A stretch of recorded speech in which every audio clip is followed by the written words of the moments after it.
बिस्मिल्लाहिर्रहमानिर्रहीम। अस्सलाम वालेकुम स्टूडेंट्स। आज हम स्टार्ट करेंगे एक्सरसाइज नंबर 1.4। ठीक है, पीछे हम करके आए हैं एक्सरसाइज नंबर 1.3, उसमें लिमिट को डिस्कस किया है डिटेल से। ठीक है, कंटिन्यूस फंक्शन को डिस्कस करने से पहले यहाँ पे हम थोड़ा सा लेफ़्ट हैंड और राइट हैंड लिमिट को डिस्कस करते हुए आगे कंटिन्यूस फंक्शन की तरफ मूव करेंगे। ठीक है, अगर आपको याद हो limit x approaches to c f of x is equal to something, अगर l कहा है। ठीक है, इसका मतलब है कि जो लिमिट है वो डिटेल से पीछे भी डिस्कस किया, यहाँ पे थोड़ा सा मैं करना चाहूँगी। ठीक है, इट मीन्स कि जो x है वो c को लेफ़्ट साइड से भी अप्रोच कर रहा है और राइट साइड से भी। ठीक है, इधर से लेफ़्ट साइड से अप्रोच कर रहा है और राइट हैंड साइड से भी अप्रोच कर रहा है। ठीक है, यहाँ पे अब हमने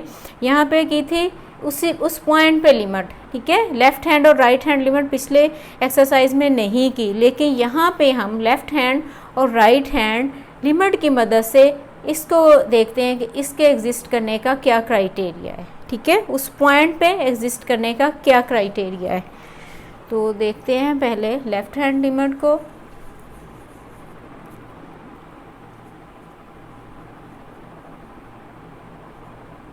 left hand limit, if we write limit x approaches to c minus f of x is equal to l। ठीक है, यहाँ पे हम क्या ले रहे हैं, x approaches to c minus f of x is equal to limit x approaches to c minus f of x is equal to l। ठीक है, कि लिमिटिंग जो वैल्यू है उसको अगर हमने l कह दिया, इट मीन्स ये माइनस लिया है, तो ये इसका मतलब है कि जो हमारा x है वो c को लेफ़्ट साइड से अप्रोच कर रहा है। ठीक है, equal to c but less than c से लेस है। ठीक है, कि c को लेफ़्ट साइड से अप्रोच करते हुए जो लिमिट हम फाइंड करेंगे वो होगी हमारी लेफ़्ट हैंड लिमिट। ठीक है, इसी तरह अगर राइट हैंड लिमिट की बात करें, राइट हैंड लिमिट, ठीक है, ये अगर हम कहें limit x approaches to c plus f of x is equal to, इसको नाम दे दें इसकी लिमिटिंग वैल्यू को अगर m का, इसका क्या मतलब है कि जो हमारा x है वो c को अप्रोच कर रहा है राइट हैंड साइड से। ठीक है, x हमारा c को अप्रोच कर रहा है राइट हैंड साइड से, x equal to c but possibly equal to c but greater than c। x c को अप्रोच तो कर रहा है लेकिन राइट साइड से, वो राइट साइड का मतलब क्या है कि c से बड़ा होगा। ठीक है, लेफ़्ट हैंड और राइट हैंड लिमिट का उम्मीद है आपको मतलब समझ आ गया होगा। लेफ़्ट हैंड की बात करनी है तो जो x है वो c को अप्रोच कर रहा है लेफ़्ट साइड से और c से मीन्स c से थोड़ा सा छोटा है। ठीक है, और जब राइट हैंड की बात करनी है, x अप्रोच कर रहा है c को राइट साइड से, मीन x c से थोड़ा सा बड़ा है। ठीक है, अब देखते हैं कि लिमिट के एट c, लिमिट c पे कब एग्जिस्ट करती है। ठीक है, उसका क्या क्राइटेरिया है, criterion for the existence of limit, और इसी को लेफ़्ट हैंड लिमिट जो है या राइट हैंड लिमिट जो है इसी को वन साइडेड लिमिट कहते हैं। ठीक है, इसके लिमिट एग्जिस्ट करने का क्या क्राइटेरिया है, criterion for existence of limit of a function, अगर हो limit x approaches to c f of x is equal to l। ठीक है, ये क्या है कि limit criterion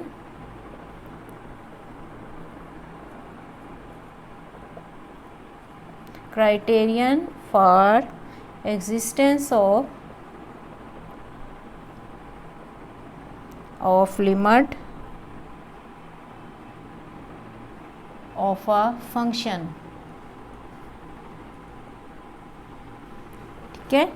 limit x approaches to c f of x is equal to l कब होगी? If and only if limit x approaches to c minus f of x is equal to limit x approaches to c plus f of x is equal to l। इसका क्या मतलब है कि अगर इस point पे क्राइटेरिया क्या है फंक्शन की लिमिट एग्जिस्ट करने का, अगर इस पॉइंट C पे लिमिट एग्जिस्ट करती है तो then if and only if है, तो लेफ्ट हैंड लिमिट और right hand limit will also be equal to L, ठीक है। L is a specific number जो कि लिमिटिंग वैल्यू होती है, ठीक है, उसको L का नाम दिया। और अगर हमने ये चेक करना हो कि इस पॉइंट पे लिमिट एग्जिस्ट करती है तो उसके लिए हमें क्या करना होगा? लेफ़्ट हैंड लिमिट कैलकुलेट करेंगे, राइट हैंड लिमिट कैलकुलेट करेंगे और देखेंगे कि अगर उन दोनों का आंसर सेम आ जाए, इक्वल आ जाए, ठीक है, then we will say that limit at that point exist, ठीक है। मीन्स इधर से इधर ये अगर L के इक्वल है तो उसका मतलब है कि लेफ़्ट और राइट जो लिमिट है वो दोनों L के इक्वल है। दूसरी तरफ से अगर लेफ़्ट हैंड लिमिट और राइट हैंड लिमिट दोनों L के इक्वल है तो हम कहेंगे कि इस पॉइंट पे जो लिमिट है वो भी L के इक्वल है, ठीक है। और अगर ये दोनों इक्वल होंगी तो हम कहेंगे ये लिमिट एग्जिस्ट करती है। अगर ये इक्वल नहीं होगी तो हम कहेंगे कि लिमिट इस पॉइंट पे एग्जिस्ट नहीं करते। मतलब अगर लेफ़्ट हैंड लिमिट और राइट हैंड लिमिट हम अलग अलग कैलकुलेट करें और उनकी वैल्यूज़ आपस में लिमिटिंग वैल्यूज सेम ना आए, then we will say that limit at that point does not exist, ठीक है। एग्जाम्पल्स देखते हैं, कुछ क्वेश्चन देखते हैं इससे रिलेटेड। कंटिन्यूस फंक्शन में ये लिमिट जो एग्जिस्ट करने का ये एक कंडीशन होगी, ठीक है। इसकी तरफ हम बाद में मूव करते हैं, पहले ज़रा लिमिट को कैलकुलेट करना सीखते हैं लेफ़्ट हैंड और राइट हैंड लिमिट की मदद से, ठीक है। एक्सरसाइज नंबर 1.4 और क्वेश्चन नंबर 1 में क्या कहा है? Determine the limit left hand limit and right hand limit and each, दोनों को डिटरमाइन करें, लेफ़्ट और राइट को। Find the limit, then find the limit of the following functions when x approaches to c। c कोई ख़ास number दिया होगा, जैसे फर्स्ट पार्ट में देखें, क्वेश्चन नंबर फर्स्ट का फर्स्ट पार्ट देखें, इसमें f ऑफ x क्या दिया हुआ है? 2x² प्लस x माइनस 5, ठीक है। और c क्या दिया हुआ है? Is equal to 1। मेन जो लिमिट है वो डिस्कस करनी है या फाइंड करनी है किस पॉइंट पे? 1 पे, ठीक है। लेफ़्ट हैंड लिमिट पहले देखते हैं। लेफ़्ट हैंड लिमिट क्या था? Limit x approaches to c क्या है? 1 ऊपर minus f of x is equal to limit x approaches to minus 1 minus 2x² plus x minus 5, ठीक है। लेफ़्ट हैंड लिमिट का क्या मतलब है कि जो हमारा x है वो लेफ़्ट साइड से, वो किधर से अप्रोच कर रहा है? वो लेफ़्ट साइड से 1 को अप्रोच कर रहा है, मतलब 1 से थोड़ा सा छोटा है। तो हम 1 से थोड़ा सा छोटा है तो हम 1 को क्या पुट करेंगे? x को क्या पुट कर सकते हैं? x is equal to 1 minus h, ठीक है। कि 1 में से कुछ माइनस होगा तभी 1 से थोड़ा सा छोटा होगा ना। वो क्वांटिटी जो थी हमें नहीं पता, 1.1 माइनस 0.000 समथिंग हो सकता है, 1 माइनस 0.00005 कुछ भी हो सकता है। तो उस कुछ भी जो क्वांटिटी है उसको हमने h ले लिया, 1 माइनस h, किसके लिए? लेफ़्ट हैंड के लिए। इसी तरह जब हम राइट हैंड लिमिट की बात करेंगे तो उसके लिए जो हम x है उसको लेंगे 1 प्लस h, क्योंकि उसमें जो x होगा वो 1 से थोड़ा सा बड़ा होगा, ठीक है। अभी हमने x को क्या पुट करना है, 1 माइनस h, ठीक है।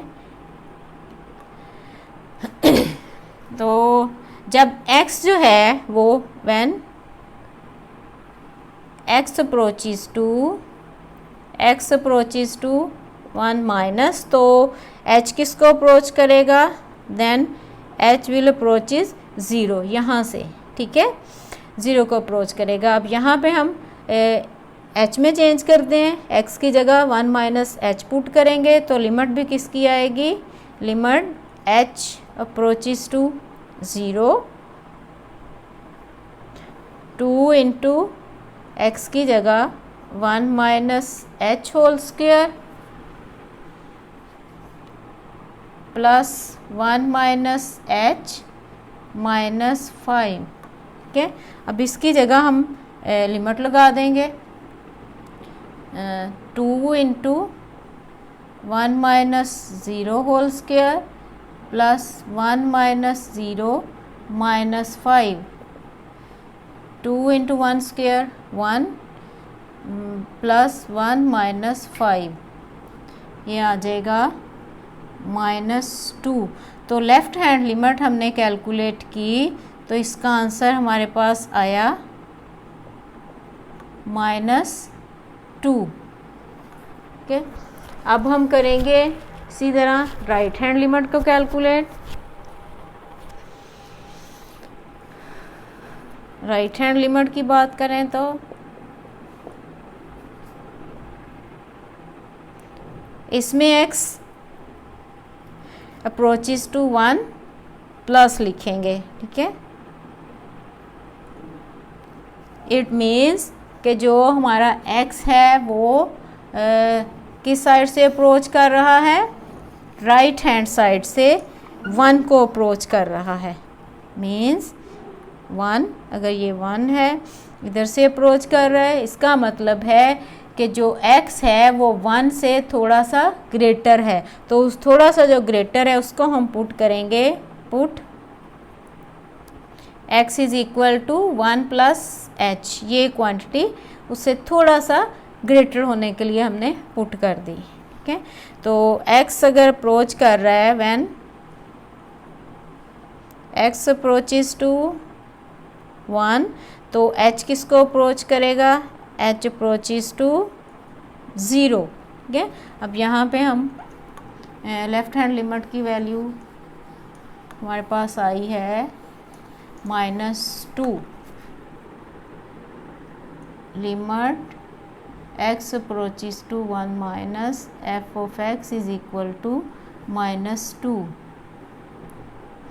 राइट हैंड की हम कैलकुलेट कर रहे हैं, इसमें लिमिट h अप्रोचेस टू 0, क्योंकि यहाँ पे जब 1 प्लस h लगाना है तो लिमिट भी h की आएगी, 2 into 1 plus h plus 1 plus h minus 5, ठीक है। वैल्यू लगा दें लिमिट की, 2 into square 1 plus 0 square into 1 plus 0 minus 5, 2 it will be equal to 2 plus 1 minus 5, तो ये क्या आ जाएगा, ये भी आएगा -2। तो राइट हैंड लिमिट भी हमारे पास किसके इक्वल आ गई, -2 के इक्वल आ गई, ठीक है। ये स्टूडेंट्स हमने लेफ़्ट हैंड और राइट हैंड लिमिट को कैलकुलेट किया और हमने देखा कि दोनों का आंसर जो है वो सेम आ रहा है। Limit x approaches to 1 minus f of x is equal to किसके इक्वल आई है, -2, और ये किसके इक्वल है, limit x approaches to 1 plus f of x, ठीक है। इट मीन्स कि जो लेफ़्ट हैंड लिमिट और राइट हैंड लिमिट दोनों 2 के इक्वल आ गई, तो इसका मतलब है कि limit x approaches to 1 f of x is equal to 2, ठीक है।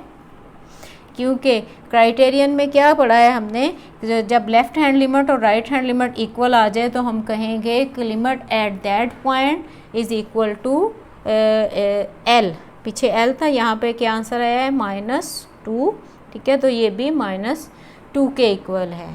क्लियर। और यही था जो उन्होंने पहले लेफ्ट हैंड कैलकुलेट करने को कहा है, फिर राइट हैंड, और फिर कहा है find the limit of the following functions at C, वो यही आना है, ठीक है। इससे रिलेटेड आगे 2 और क्वेश्चंस हैं, एक एग्जांपल भी है, ठीक है। उनको आप ट्राई करें, अगर उसमें कोई मसला आए, ठीक है, तो आप मुझसे इजीली पूछ सकते हैं। अब हम मूव करते हैं कंटिन्यूस और उम्मीद है स्टूडेंट्स आपको इस चीज़ की समझ आ गई होगी कि लिमिट एग्जिस्ट करने का क्या मतलब है, ठीक है। बहुत सारे स्टूडेंट्स कंटिन्यूस और जो सिर्फ लिमिट कैलकुलेट करना है उसको मिक्स कर जाते हैं, ठीक है। तो ये गलती नहीं करनी, अलग अलग आपने कंसेप्ट रखना है। कंटिन्यूस फंक्शन की क्या कंडीशन है, अब फंक्शन कंटिन्यूस कब होगा, ठीक है। कंटिन्यूस देखते हैं, कंटिन्यूस फंक्शन या continuity of a function.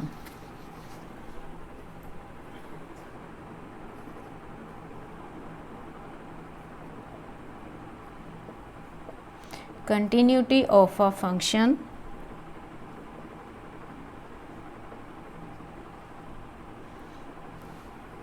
okay, a function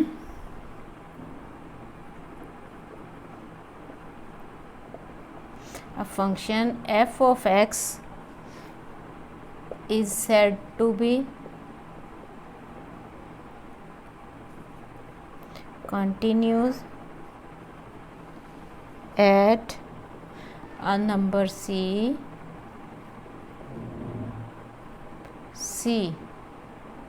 ठीक है। if and only if following 3 conditions are satisfied, the following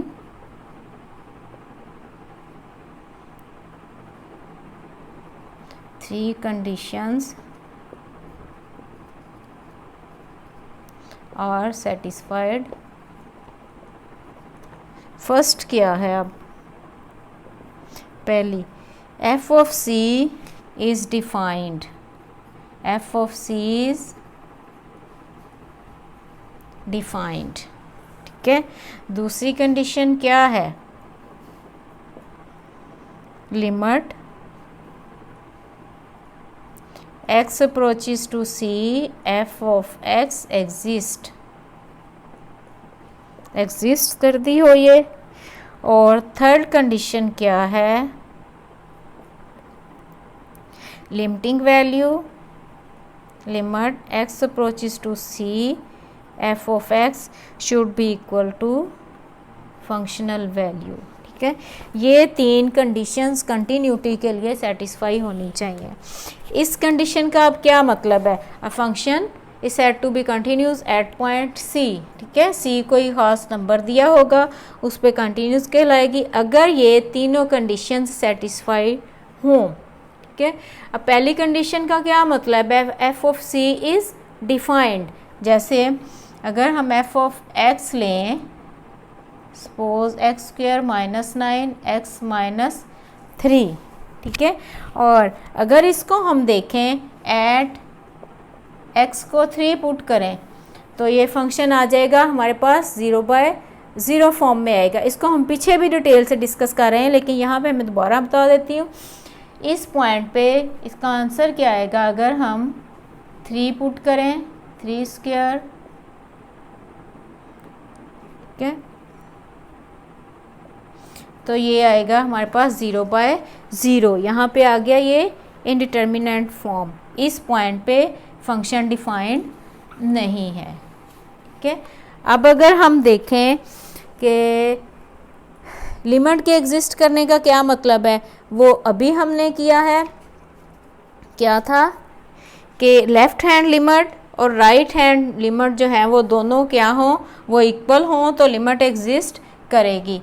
इस कंडीशन का क्या मतलब है, limit x approaches to c minus f of x should be equal to limit x approaches to c plus f of x। ठीक है, right left hand limit और right hand limits equal हों तो हम कहेंगे कि इस पॉइंट पे लिमिट एग्जिस्ट करती है। ठीक है, उसके बाद क्या है, जो यहाँ पे हमने फंक्शनल वैल्यू कैलकुलेट की होगी उसका आंसर और यहाँ पे लेफ्ट और राइट लिमिट कैलकुलेट करके इक्वल आ जाता है, then we will say that limit at that point exist and equal to their value. ठीक है, और उन्हीं की वैल्यू के इक्वल होगी। थर्ड कंडीशन में क्या है कि जो लिमिटिंग वैल्यू हमने कैलकुलेट की होगी यहाँ पे और जो फंक्शनल वैल्यू यहाँ पे कैलकुलेट की होगी उन दोनों की वैल्यूज़ जो हैं वो सेम आनी चाहिए। ठीक है, पहले स्टेप पे चेक करना है कि फंक्शन जो है वो डिफाइंड हो, अनडिफाइंड ना हो। दूसरे स्टेप पे हमने लिमिट की एग्जिस्टेंस चेक करनी है, मींस लेफ़्ट हैंड और राइट हैंड लिमिट को कैलकुलेट करते हुए देखेंगे कि अगर आंसर सेम आ जाए then we will say that limit at that point exist. ठीक है, थर्ड में क्या है, जो यहाँ पे फंक्शनल वैल्यू और यहाँ से लिमिटिंग वैल्यू आएगी उन दोनों का इक्वल होना ज़रूरी है। Then we will say that the given function is continuous at that point c. ठीक है, अब और अगर ये तो हो गई कंटिन्यूस की बात, और अगर इन तीनों में से एक कंडीशन भी सेटिस्फाई ना हो तो हम कहेंगे कि फंक्शन जो है वो सी पॉइंट पे डिसकंटिन्यूस है। सपोज हमने चेक किया फंक्शन पहले जो कंडीशन थी वही फुलफ़िल नहीं हुई, पहली सी पे ही फंक्शन जो है वो अनडिफाइंड हो गया। ठीक है, तो वहीं पे हम कह देंगे कि जो हमारा फंक्शन है वो डिसकंटिन्यूस है या कंटिन्यूस नहीं है। ठीक है, सपोज इस पे अब ज़रा थोड़ा सा आगे बात करें डिसकंटिन्यूटी के लिए। सपोज हमने इसको कैलकुलेट किया एफ ऑफ सी को, उस पॉइंट पे जो हमारी वैल्यू थी वो डिफाइंड फंक्शन आ गया। ठीक है, डिफाइंड वैल्यू आ गई हमारे पास। ठीक है, उसके बाद हमने लिमिट को भी कैलकुलेट किया, लेफ़्ट हैंड लिमिट और राइट हैंड लिमिट जो है वो भी इक्वल आ गई। हम कहेंगे कि लिमिट एग्जिस्ट, लिमिट भी एग्जिस्ट कर गई। ठीक है, और अगर फंक्शनल वैल्यू और लिमिटिंग वैल्यू डिफरेंट आ जाए, ये तीसरी कंडीशन पे, ठीक है, दोनों इक्वल ना आए तो वहाँ पे क्या होगा, फंक्शन डिसकंटिन्यूस होगा। ठीक है, पहली कंडीशन कंटिन्यूटी के लिए तीनों कंडीशंस को करना ज़रूरी है, और डिसकंटिन्यूटी के लिए अगर हमारी यही कंडीशन फुलफ़िल नहीं हुई तो हम कहेंगे डिसकंटिन्यूस है। अगर यही कंडीशन फुलफ़िल नहीं हुई, सपोज लेफ़्ट हैंड और राइट हैंड लिमिट दोनों का आंसर इक्वल नहीं आया, तो फिर हम कह देंगे कि फंक्शन ये कंडीशन सेटिस्फाई हो गई। अगर ये सेटिस्फाई नहीं हुई तो हम कह देंगे कि फंक्शन जो है वो डिसकंटिन्यूस है। ठीक है, अब हम चेक करते हैं, क्वेश्चंस की तरफ मूव करते हैं थोड़ा सा।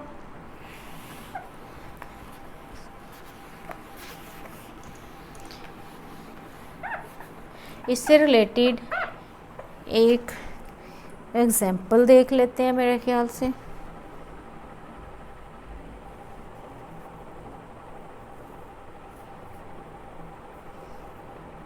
है, एक एग्जाम्पल देखते हैं, एग्जाम्पल नंबर 4। ठीक है, ए पार्ट इसका देखें,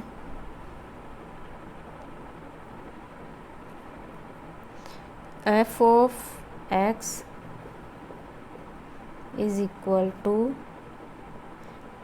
x square minus 9 over x minus 3। ठीक है, if x is not equal to 3, see if x is equal to 3। Students, graph के हवाले से मैं थोड़ा सा आपको बताना भूल गई कि कंटिन्यूस फंक्शन का जो ग्राफ होगा, ठीक है, वो लेट्स सपोज किसी फंक्शन का ग्राफ ऐसे बन रहा है, उसका मतलब है कि ये फंक्शन जो कंटिन्यूस फंक्शन का ग्राफ है वो कंटिन्यूस होगा, उसमें ना तो जंप्स आएंगे और ना ही उसमें ब्रेक होगा। ठीक है, कंटिन्यूस फंक्शन का ग्राफ कंटिन्यूस होगा, जैसे साइन फंक्शन है, कॉस फंक्शन, उनका जो ग्राफ है वो स्मूथली चलता रहता है। ठीक है, और अगर ना तो इसमें जंप्स आएंगे कंटिन्यूस फंक्शन के ग्राफ में और ना ही इसमें गैप आएगा। ठीक है, और जो लेट्स सपोज अगर ऐसे बात करें, किसी फंक्शन का ग्राफ ऐसे बन रहा है, ऐसे बन रहा है, ऐसे ऐसे ऐसे ऐसे, ये देखें इसमें सडन जंप्स आ रहे हैं। ठीक है, ये ग्राफ आप कहेंगे है तो कंटिन्यूस, इसमें गैप तो नहीं है, लेकिन इसमें देखें ये जंप्स आ रहे हैं। कैसे, ये देखें अगर कोई line parallel to x axis हो तो उसकी स्लोप 0 होती है, अब वो एकदम से वो वर्टिकल हो गई, उसके स्लोप जो है वो अनडिफाइंड होती है। ठीक है, ये फ़र्क है इसमें, ये देखने में तो आप कहेंगे कि कंटिन्यूस है लेकिन इसमें सडन जंप्स आए हैं, इस वजह से ये भी डिसकंटिन्यूस फंक्शन के ग्राफ को शो करेगा। इस पे कंटिन्यूटी ज़रा चेक करते हैं।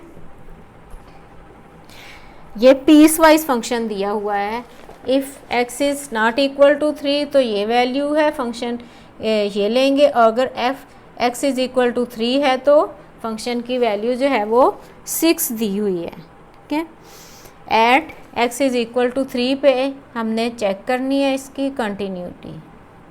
अब पहली कंडीशन क्या है, फर्स्ट कंडीशन में एफ ऑफ, हमने उस पॉइंट पे देखना है कि फंक्शन जो है वो डिफाइंड हो, एफ ऑफ 3 क्या गिवन है, यहाँ से चेक करें ज़रा, पीस वाइज फंक्शन दिया हुआ, जब x इज़ इक्वल टू 3 है तो फंक्शनल वैल्यू हमारे पास 6 के इक्वल है।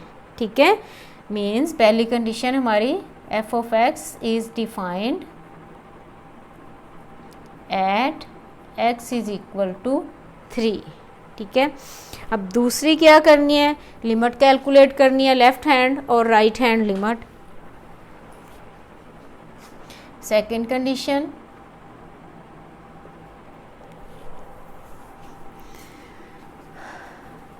हमने चेक करनी है कि limit x approaches to 3 f of x exist करती है या नहीं करती है, तो उसका आंसर क्या आता है। ठीक है, अच्छा इस केस में देखें कि जब x is not equal to 3 है। ठीक है, पीछे जब मैंने वो लिमिट वाला एक क्वेश्चन करवाया है तो उसमें लेफ़्ट हैंड और राइट हैंड को हमने अलग अलग देख लिया। ठीक है, अब इसमें देखें कि जब फंक्शन की x is not equal to 3 है, अगर x 3 से बड़ा है, लेफ़्ट है, तो भी यही फंक्शन आना है, और अगर 3 से बड़ा है, छोटा है, तो भी यही फंक्शन आना है। अब इस केस में अगर आप चाहते हैं कि लेफ़्ट और राइट आप लेना चाहते हैं ले लें, आप नहीं लेना चाहते क्योंकि क्लियर कट नज़र आ रहा है यहाँ पे, फंक्शन की डेफिनेशन से ही नज़र आ रहा है कि लेफ़्ट के लिए भी और राइट के लिए भी यही फंक्शन आना है, तो यहाँ पे आप डायरेक्ट भी कैलकुलेट कर सकते हैं। लिमिट x अप्रोचेस टू 3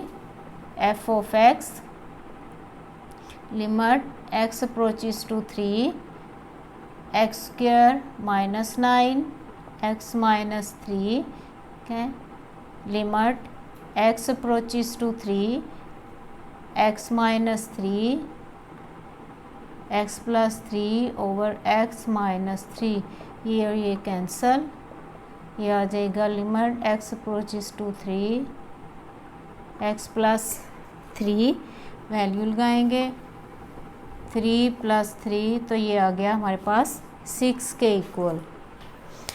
तो लिमिटिंग वैल्यू लिमिट एग्जिस्ट भी करेगी क्योंकि लेफ़्ट और राइट का जो फंक्शनल वैल्यू थी वो सेम यूज़ होनी थी।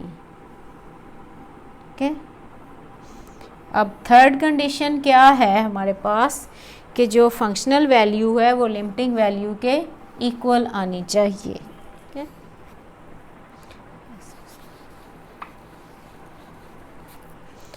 थर्ड कंडीशन,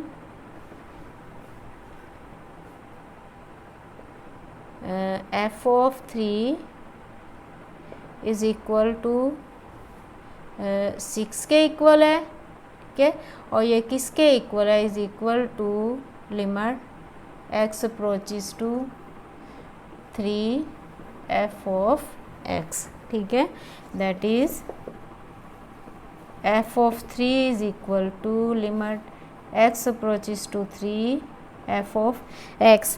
तीनों कंडीशंस जो थी वो सेटिस्फाइड हो गई हैं। इसका क्या मतलब है कि फंक्शन जो है वो कंटिन्यूस है एट पॉइंट x, हैंस